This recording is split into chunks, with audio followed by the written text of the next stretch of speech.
Good morning. Congratulations for this important initiative and the beautiful presence of you in this assembly.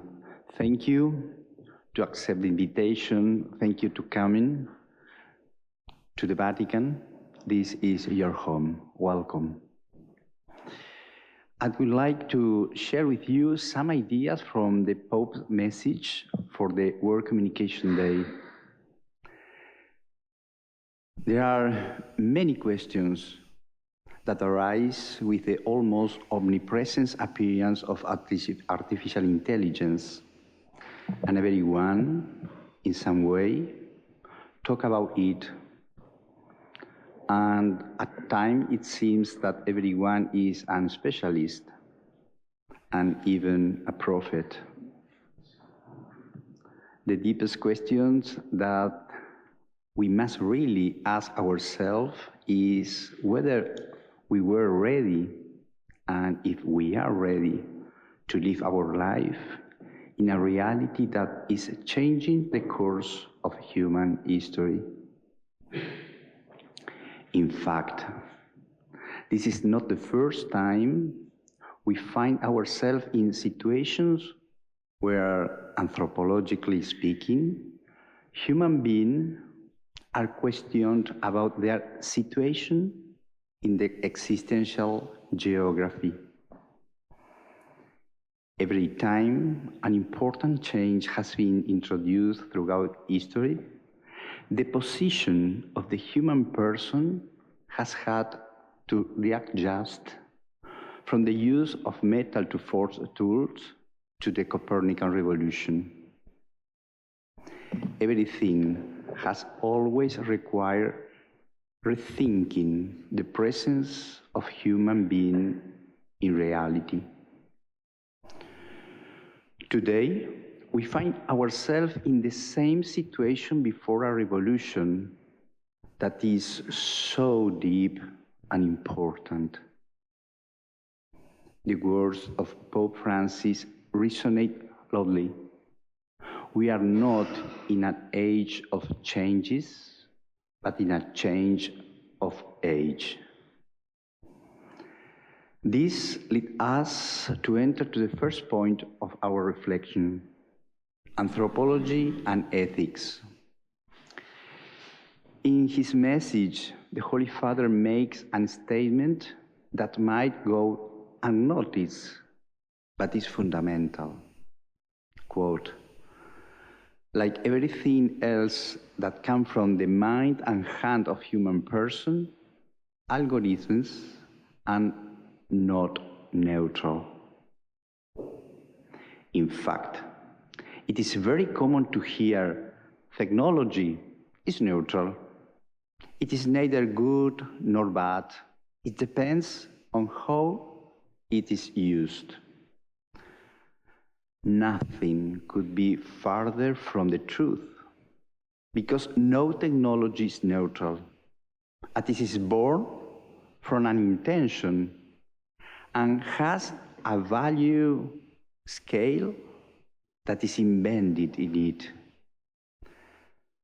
The fact that psychologists, sociologists, neuroscientists, and others are involved in production, in addition to engineers, show that this is not neutral at all. The use made of technology adds an additional ethical intention.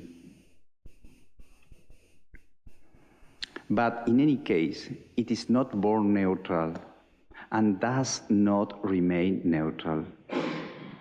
In the same way, algorithms, and thus all artificial intelligence, begin with an intentionality and remains imprinted in their results. Added to this is the intentionality of the user.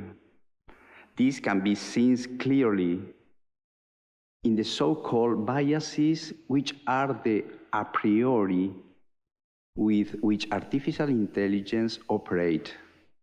And they come from those who design and program it, such as racial and religious discrimination.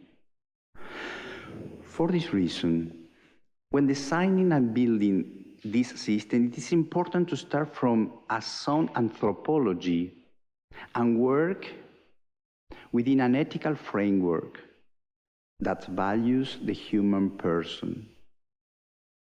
An anthropological ethical reference framework upon which the entire design and operational structure is built ensure that this is constructed to serve the human person, becoming progress for humanity and not compromising any aspect of it, neither its dignity nor its activity. Otherwise, we cannot speak of progress, because progress only occurs when the whole human person progresses, not just a part of the person. And it is involved all people, not just some.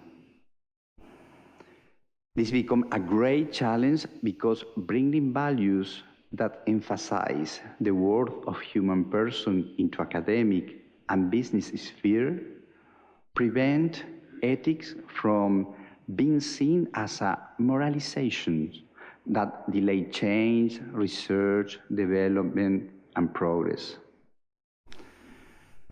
Sometimes it is thought that young people are not interested in anthropological issues, but this is not true. When their questions are not sufficiently addressed, space is left for the answer to come from posthumanism and transhumanism, which have their own anthropology, distorting the beauty of the human person and the goal of our happiness. The second point of the Holy Father is the fully human communication. The appearance of artificial intelligence, as we said before, once again confront us with the question, what is the person? What is his specificity? And what will be the future of our species called Homo sapiens in the age of artificial intelligences? Indeed, the human person has always used every means, from the first tools in the prehistory, used as extension of the arms, to media, as extension of speech. Today, however, we face a new leap with machines that act as extension of thought. This technological system, therefore, radically modify the flow of information and communication, which are the foundation of relationship between people and the construction of society, thus involving everything and everyone. So, if it touches relationship, it is a centrally anthropological issue. For this reason, in the face of that which is artificial, the Pope responds with the wisdom of the heart. But what does the Holy Father mean by the wisdom of the heart? It is, quote, the seat of freedom and the most important decision in life, a symbol of integrity, of unity. It allows us to weigh together the whole and the part, the decision and their consequences, the height and the fragilities, the past and the future, the I and the we. It allows us to understand the connection, the situation, the events, and to discover their meaning, end quote. This is the key, to discover the meaning.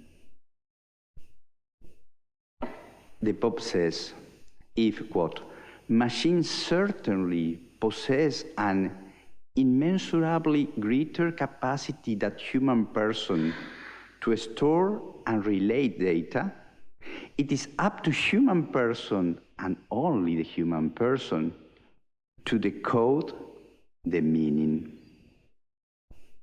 This wisdom of the heart, we can truly interpret the novelty of our time and discover the path to the true human communication. Faith is with the positive potential that artificial intelligence offers us in many areas of knowledge and development, a critical alert always remains regarding the relationship between technology and humanity. Because data abstraction and sampling are intrinsic in the digital technology and its processes. That is, a representation of reality. Thus, it becomes a product that is no longer absolute and objective, much less infallible. How many times do we think that just because ChatGPT said it, it is objective and true? Let us not be afraid. Then, but neither should we canonize the artefactum of our hands, because it is always a reality that comes from human hand and thought.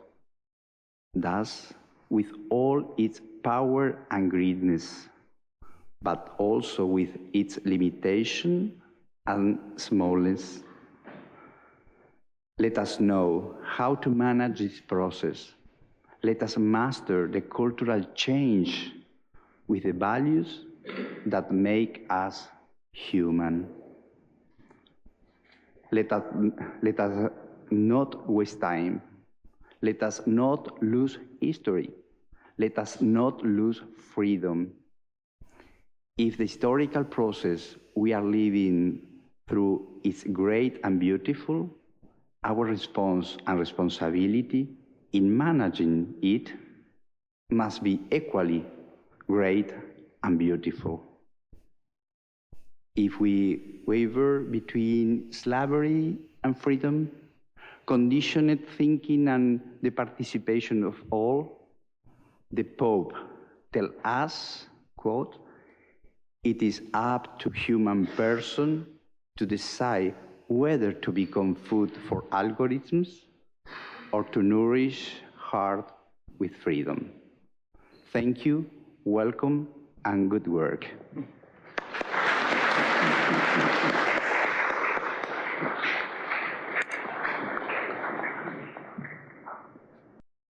Thanks, Giuseppe. Just a couple other quick housekeeping notes. It'd be useful just to state kind of your name and maybe the organization you represent. I think because the panelists will be introduced and the moderators, there's no need. But if we, once the panel finishes early and we open the Q&A to the floor, if you could just state your name and your organization, whatever you wish, just so we can start to get acclimated with each other, and that way during the coffee session, it's a bit more personal. I just want to give a big thank you to the sponsors, of the event, without which we wouldn't be able to do this. And I'll just quickly want to acknowledge 165 Ventures, which is our title sponsor. I want to thank very much the Augustine Institute, Catholic Answers, and DeSales Media Group, as well as Exodus 90 and Fizzati, Hollow, and Patmos for their patronage. Just thank you very much. I just want to give them a quick round of applause, because otherwise this wouldn't have happened.